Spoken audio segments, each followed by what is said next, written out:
I've seen it. It's good. It's a reference. Nice. But I also have to compete with sandwiches, so that's really stressful for me. But I think it's going to be okay. Hi, everybody. My name is Georgy Cohen. Can everyone hear me okay? Can I stand here? Yeah. Pull the mic towards your mouth. What? Pull the mic towards your mouth.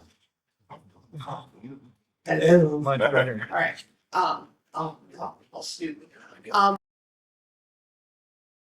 And I've been working with colleges and universities for over 20 years on digital strategy, content strategy initiatives. I spent about 10 years in-house working at Tufts University and Suffolk University, leading web content strategy there. 13 years ago, I had my own consultancy to higher ed, and then just until this past summer, I was at OHO, where I left as a VP of digital strategy. I've been there for 11 years.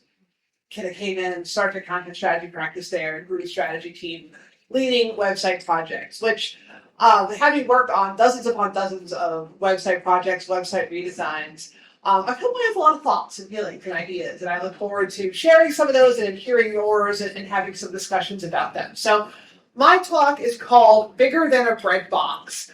Who's heard that expression before? Great, which is amazing considering that it originated with this guy who only existed in black and white. His name was Steve Allen. And he was a comedian who was a frequent participant on an old game show called What's My Line? And game shows were so much simpler back then. You didn't have to climb pyramids and whatever, battle robots. You just had to sort of guess what job does this person have? And that was what they did on What's My Line? And one of the things that he became known for, and sort of trying to ask in 20 questions way, okay, what's this person's job? Is the thing that you work with, the thing that you're doing stuff with at work, is it bigger than a breadbox? So that phrase sort of entered the popular culture lexicon. This being a standard of comparison, right? That's going to be a way that we can all sort of agree that a breadbox looks something like this, and I can reference how big something is or whatnot. So when we think about a standard of comparison in the work that a lot of us are charged with doing, you think about the website redesign. Historically, this has been the model of digital reinvention for colleges and universities. Every 5 years, we throw $500,000 in a hole. When we do it again in 5 years, it's a great time. So this has been again, sort of a default approach for many schools in terms of thinking about their websites and their digital presences. Is thinking about that main www website and sort of having redesign of that, and it requires a lot of resources, money, gets a lot of attention. It's often sort of the launch pad for new branding, things like that. So that's our breadbox. And so I think about it also as a little bird, right? And you see a little bird flying around, and you're like, okay, well, that little bird is its own creature, and I'm looking at it, and it looks this way, and it's doing these things. But as we know, for us, humans, birds, any creature out there, any living thing does not exist independently. It lives in an ecosystem, right? That little bird cannot be all the little bird that it can be without the bear, the fish, the rain, the river, the trees. All of these things are working in concert in an ecosystem to support life. One thing cannot thrive without the other thing thriving. And it's a delicate balance, as we know, from those of you who might recall 7th grade life science, and learning about the rain cycle and all those things. It's a delicate balance, but that's the way the world works. And it actually works that way on our campuses as well. When you think about our digital ecosystems, which that was I occasionally thought I'd point to Jessica and be like, yeah, everything she said, and then I'm going to sit down and say thank you very much. Because I think I'm going to harken back to a lot of that amazing keynote. Because that's kind of the takeaway I want to share today, is really reframing how we think about things, from that redesign being that breadbox, that standard of comparison for digital transformation, and instead introducing some ideas around how to think about things more broadly. So first, let's kind of take some reflection and share some new thoughts about some very old problems in higher ed. So here is a live look at higher education today. It's tough out there, guys. It's tough in a lot of ways, beyond the scope of what we deal with in this room, right? It's hard. So let's just narrow it down and just focus on what we can maybe control or influence a little bit, is the .edu landscape right now. So more Websites are more disorganized and sprawling. Those digital ecosystems keep growing. And I was so glad that Jessica mentioned governance so prominently in her talk, and we'll talk about that more in a little bit, but websites just happen, right? It's like triples, they just happen. And that's often a symptom of poor governance. But these are digital, the .edu is not one website. It's sprawling and there's a lot of sort of missed opportunities. The organizations are more complex as well. You have, and not just because you have universities that have colleges that have schools and departments and whatnot, but you have mergers, you have all these other things happening in the landscape right now that's making higher ed just a trickier place to function, more complex. Teams, as we know, are under-resourced and or under-skilled. So there's the constant need being asked to do more with less, and being asked to do more without knowing necessarily how to best do more. I had made that comment earlier about sort of like higher ed still reckoning with the legacy decisions that people made 20, 30 years ago. And I'm still mad that no one took graphic designers aside and said, well, let me talk to you about CSS. I feel like things like that are like a fundamental misstep that 20, 25 years ago, VPs made in not upskilling their teams to be prepared for a digital paradigm shift. Insufficient collection or application of data. Data is one of the most valuable resources higher ed has and one of the most siloed. When we're talking about Slate earlier, there's all sorts of different platforms out there, analytics, CRMs, so many different sources of data, library systems, catalogs, event calendars, all of these data sources that have tremendous value, but often that value is untapped or undertapped because of the way that those resources are allocated across the institution. Brand integrity is endangered, and I would extend that to also say the trust that we're building, because brand should be a vehicle for trust building. And if we are having a fractured digital experience, we are endangering the brand. And then again, the siloing of the platforms, data sources, and the digital teams. We talked about that earlier in our discussion. The more separated we are, the less collaborative, the less we're working together, the more opportunities that we're missing. So you think about that website redesign, and I'm sure who over here has been part of a website redesign project? Yeah. It's really just lipstick on a pig, right? It has value, right? There are good exercises and good work that happens there. But if we're really just looking at one piece of the puzzle, we're sort of missing opportunities, and we're also doing a disservice to the institution by not finding efficiencies that can be gained by taking a broader look, a step back and saying, well, what about the whole? What about these microsites over here? What about these platforms? What about, we have this Drupal site, our main.edu, but one of those WordPress sites over there. What about this? What about that? So it's actually an editorial. It's about something that happened in like South African politics. So, but I'm like, I'm gonna steal it anyways, because this is often kind of what a website redesign project committee feels like. It's like we're just gonna kind of make it a different shade of blue and add some new stuff and kind of paint over our problems, so to speak, because solving the real problems is hard. The number of redesign projects I've been a part of, where midway through, they launch a rebrand. Or projects where they came to us and said, hey, we already have a site built. Can you please give us a strategy? And it's like, huh? What? That is very extremely backwards. But this is sometimes the futility that these projects are approached with, the lack of strategic foresight. So here is kind of like an outline of the pieces. I kind of talked about this ecosystem. So let's kind of map it out. So you have websites, you have your main.edu, right? But you also have school, college, department, and office sites. You have microsites, you have landing pages, you have a microsite for the biology department conference from 2022, right? It's all still out there, just growing and growing. And kind of like, it's the iceberg graphic, right? It's all just lurking under the water, waiting to take down that Titanic. But then you also have your data sources kind of strewn across campus.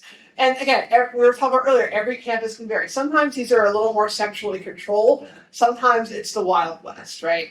Course catalogs, research databases, faculty profile databases, event calendars. I think we're talking about just event calendars and how problematic those could be and how you have different ones across the institution.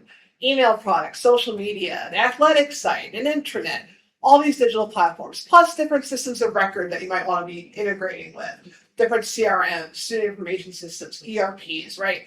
There's a lot out there. So how are we sort of taking stock of all this and making the most of it? This is not just a lot of systems, it's a lot of money and it's a lot of time. So I don't want to focus on the technical complexity so much as the financial and the sort of human complexity of dealing with all this. And, you know, when you have things that are sort of over here, we're missing opportunities to connect it over here, we're really losing out. So just to sort of define what do I mean by a website versus an ecosystem? I tend to think of a website as being one property. It's www.college.edu or biology.college.edu. The ecosystem is kind of what I sketched out. It's many properties.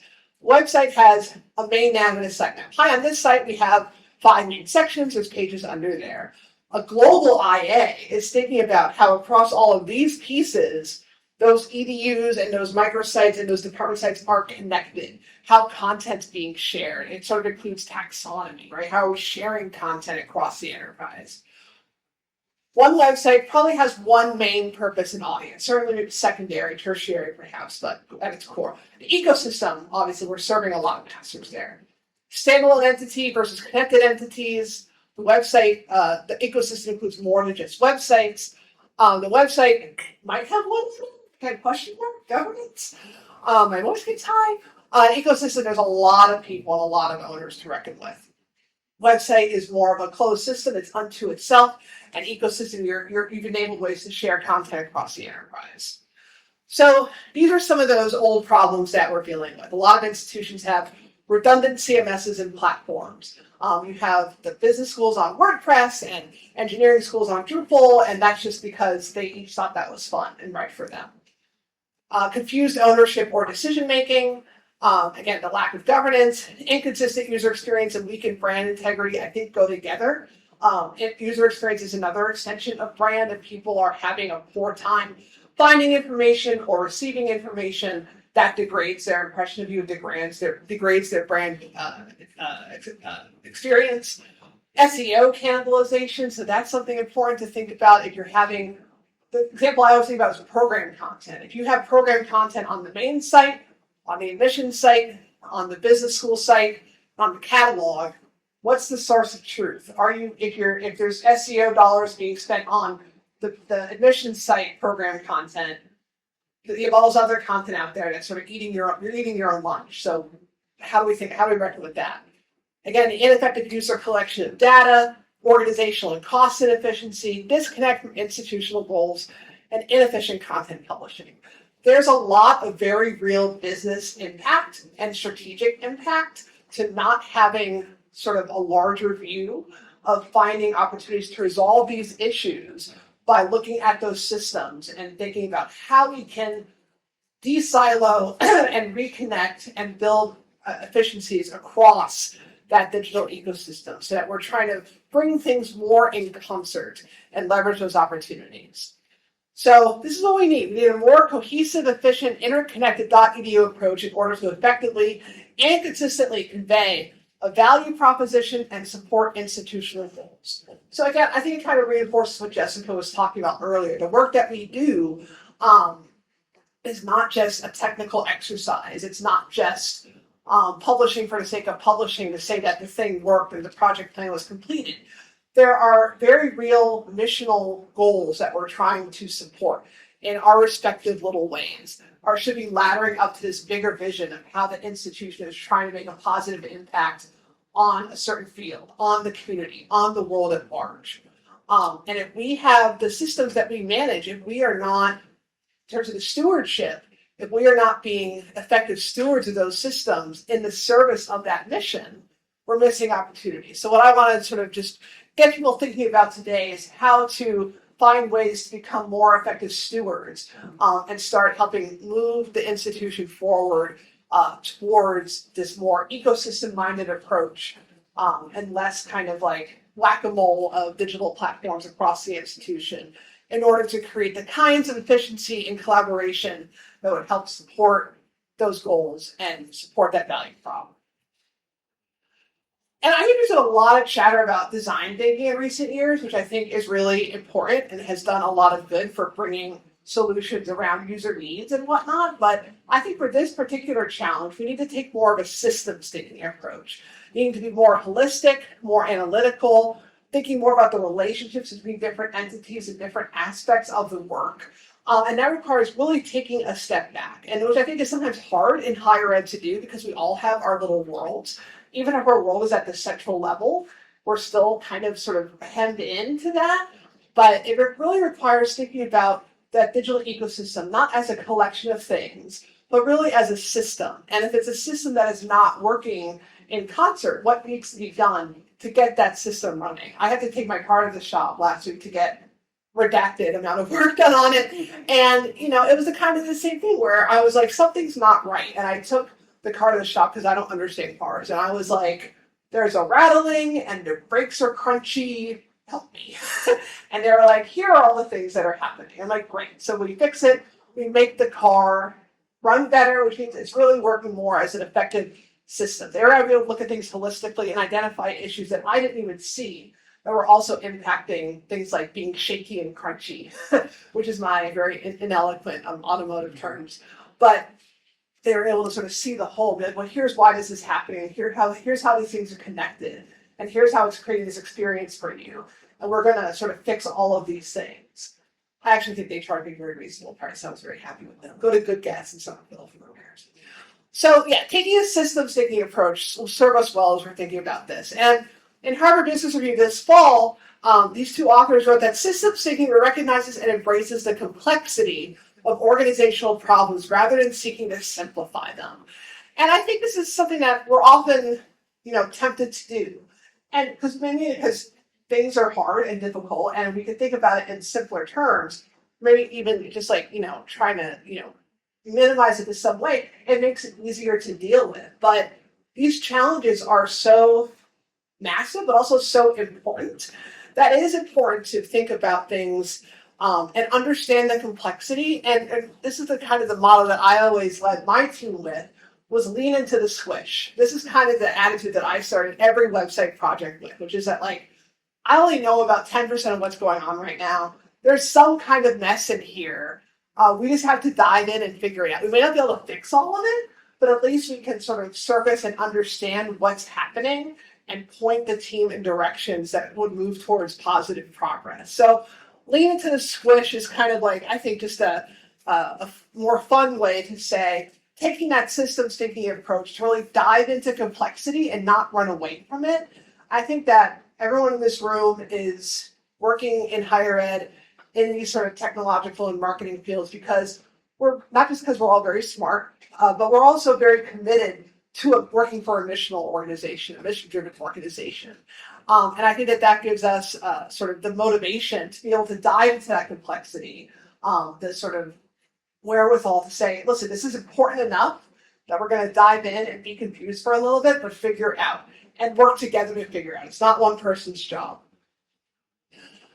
So when I started thinking about these challenges, I really started thinking about something that I picked up on when I worked at Tufts University, which was a campus master plan. And I was always impressed that, that was my first time working in higher ed, to know that they knew there was a plan. They know that in 10 years, that dorm has to be renovated. And in 5 years, we're going to do this. And then the HVAC needs to be upgraded here. There's a plan, right? I'm not in that office. I don't know that world. I'm not an expert. But there's a plan, right? They have to have a plan to manage that campus with all of its disparate buildings and functions and infrastructure.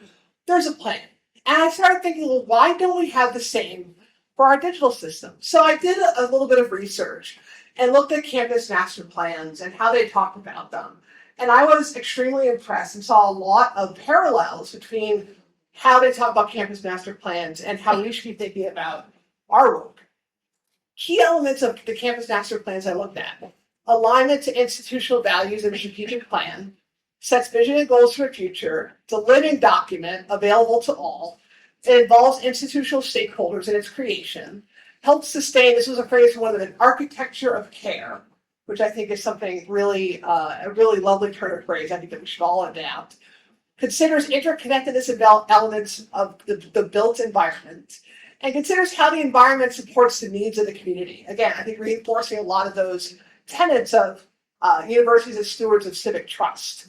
So, I mean, honestly, you could cover up campus master planning if I said, hey, this is what I think digital strategy should do. And I'd be like, oh, yeah, that sounds pretty good.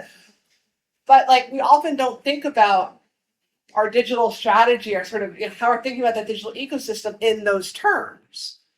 So, when we think about digital master planning, the idea of asserting the critical value of digital platforms, centering data and measurement, aligning them to serve strategic priorities, working to make up ground from years of digital deprioritization, maintaining currency while being ready for the things we can't predict. We were talking about AI earlier. Being efficient stewards of limited resources to yield greatest impact. That's like name of the game in higher ed, right? And clarifying ownership for and decision-making via comprehensive governance. So there's certainly are cultural factors in play. This is not about creating a great document. This is not about a reorg or hiring this person and getting rid of this person. It's really about attitude. It's about finding a way to help people understand the value of this work as support for the achievement of the mission of the institution, and being able to sort of move forward in these ways as the framework of like a digital master plan requires getting people to understand these as values and understand these as priorities that they can sort of culturally center and say, this is important, this matters. It might change the way that I do my job, but that's okay because this is sort of tied into what we're trying to achieve from a missional perspective. So I thought about it more because that's what I do. And I thought like, well, how can we sort of understand where we're at in these different ways? And I think there's kind of a matrix at play. So if you look at one axis being outcomes, so short-term outcomes on one end, long-range outcomes on the other. On the other axis, there's scale. So how are these outcomes reaching? Are they really kind of unit-centric? Are they really just impacting my chemistry department? Or are they at enterprise level of impact? So on the lower end, we have products. Like I made a newsletter for the chemistry department to go to our students, right? Then there's process, right? Did I build a little more thought and planning around that? Platform, did I really build that more out from a foundation? And then the plan really is sort of a longer range enterprise level thinking. So being able to understand where we're at in terms of a digital master planning mindset and having a way to sort of say, well, what is the scope of my outcomes, right? How far am I reaching? How long are these sort of being planned out? It gives us a sense of where we're at to be able to then understand how to move forward. And that's the next step, right? It's like what I want to kind of close with is thinking about, great, this is a lot of heavy stuff I just kind of threw out here, a lot of rah-rah. But what are the things that we can reasonably do or begin working towards to sort of help make this mindset more of a reality? A lot of things I'm going to be mentioning are really big things. They're not things that you can go back and necessarily just finish on Monday or next week or before Thanksgiving. There are probably some topics that we could have whole other day-long conferences about, but I'm introducing them not so much as to-dos, but as principles that should really inform, I think, so the work that we're doing and some of the priorities for your teams. So maybe you could do this by Thanksgiving. Well, probably not. But I think one of the most fundamental things to do is really just take stock. I think there's so many schools that I work with who just don't even know what's out there. They don't know the size of their own website. They don't know how many domains exist. They don't know how many CMS users they have. There's so many, insert Donald Rumsfeld quote here, like known and unknowns and unknown unknowns and all those things. I think the most important thing that we can do to sort of just know how to move forward is to map out that landscape. Identify, go back to that chart I showed earlier of the sites and the data sources and the databases and all those things. What is out there? And then once you have that list, so say, well, what is connected? What is disconnected? What this is not connected to this, but it seems like it should be. That would make a lot of sense. So that's a question, right? Is that a missed opportunity, or does that disconnect? Is that like a strategic disconnect? Does that make sense? But identifying and mapping out that landscape is fundamental and core to being able to sort of have a starting point to think about how to move forward in this way. The other thing is the principle of content debt. So a lot of you probably are familiar with the concept of technical debt. That similar concept extends to thinking about content on your site. So How does content debt happen? Lack of structure, governance, resourcing, or strategy over time. The result is that you have redundant, outdated, poor, inaccurate, or non-compliant content. You're using resources inefficiently. There's poor usability and findability, and degraded brand credibility. So once you have a sense of that landscape, looking at sort of the depth of it from a content perspective and being like, well, how many pages, like how many files, like what do we have going on here? Identify, audit, remove, consolidate, revise, and realign is something that needs to happen for content. And I think part of the cultural change there over time is creating that sort of architecture of care for content, for ongoing auditing, ongoing revision and review. Evaluate the user experience. So, again, we have our landscape mapped out. Where do people go? What is their journey? So customer journey mapping becomes a hugely valuable tool to be able to think about, well, the user wants to go from here to here, but that's really hard because those systems are totally separate and the designs are different and it's a jarring user experience and etc. So if we have that sort of journey mapping overlay across that landscape of the digital ecosystem, that can help be a really useful framework for thinking about, well, what needs to exist to make this easier so that we can meet user needs, so that they can complete those key conversions, so they can get the information that they want. They can understand the story we're trying to tell in an effective way. Evaluate your governance model. So governance always feels like a giant beast. And also just kind of like it's a lame word, right? It's like, it just sounds like we're going to be reading documents all day. But I think the thing that I always say is just start somewhere. Make one small change to one process to make it make sense. And that's amazing, right? So I think the first step is that we can't solve all these problems overnight, but we can do an assessment of your governance model and sort of identify, well, how are we working right now? Is this a centralized model, high-grade, decentralized? What works about it? What are the pain points? What are some missed opportunities? How does our publishing function structured? What roles do we have?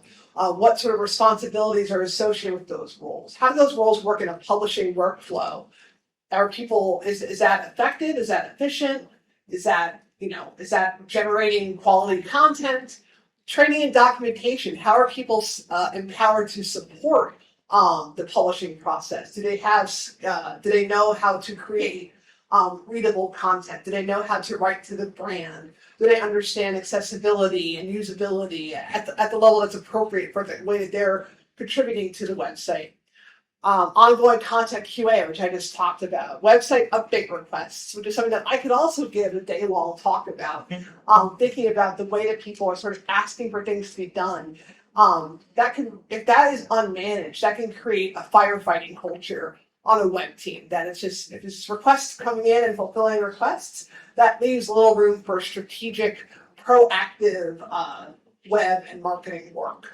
So thinking about how we triage and set expectations around website requests, how we manage the relationships of outlying web teams to sort of manage that process is critically important. Same as CMS access.